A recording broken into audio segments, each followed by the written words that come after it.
امریکہ میں رمضان کا مہینہ نہ صرف اس سال بلکہ اگلے کچھ سالوں میں بھی ایسی تاریخوں میں آئے گا جب بچے یہاں پہ امتحان دے رہے ہوں گے. تو اسکول میں پڑھنے والے مسلمان بچوں کو دشواری نہ ہو اس کے لیے یہاں پہ مسلمان تنظیمیں کیا کر رہی ہیں، جانتے ہیں سحر ماجد سے. جی سحر. جی سارا، امریکہ میں بہت سارے ایسے اسکول ہیں جہاں رمضان کے مہینے میں مسلم بچوں کو رعایت دی جاتی ہے، جیسے کہ ان کے لیے کیفیٹیریا جانا لازمی نہیں ہوتا، اس کے علاوہ ان کو نماز پڑھنے کے لیے ایک پرسکون جگہ میسر کی جاتی ہے. لیکن جب معاملہ ہو امتحانات کا تو اس معاملے میں تمام اسکول بچوں کو رعایت نہیں دے رہے ہیں. اس بارے میں میں نے خدیجہ آتمان سے بات کی جو دارالنور اسلامک سینٹر کی رکن ہے. دارالنور اسلامک سینٹر وائس ایک ادارہ ہے جو تمام مذاہب کے حقوق کے لیے کام کرتا ہے، اس کی سرپرستی میں یہ کام کرتا ہے. تو انہوں نے یہ بتایا کہ ورجینیا میں، امریکی ریاست ورجینیا میں اس وقت بعض اسکولز امتحانات کے معاملے میں رمضان میں بچوں کو رعایت دے رہے ہیں.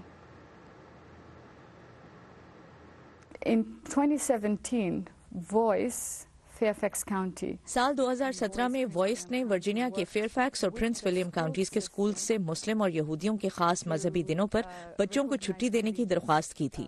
فیئرفیکس کے اسکولز نے نہ صرف مسلم بچوں کو عید الفطر کی چھٹی دینے کا فیصلہ کیا بلکہ والدین کو خطوط بھیج کر انہیں اطلاع دی کہ اب رمضان کے مہینے میں ان کے بچے صبح سویرے ٹیسٹ دے کر فارغ ہو سکتے ہیں یا ٹیسٹ کسی اور دن بھی دے سکتے ہیں. آلرائٹ، ہم نے دیکھا کہ رعایتیں مل سکتی ہیں. یہ بتائے گا کہ کس بنیاد پہ یہ رعایتیں ملتی ہیں؟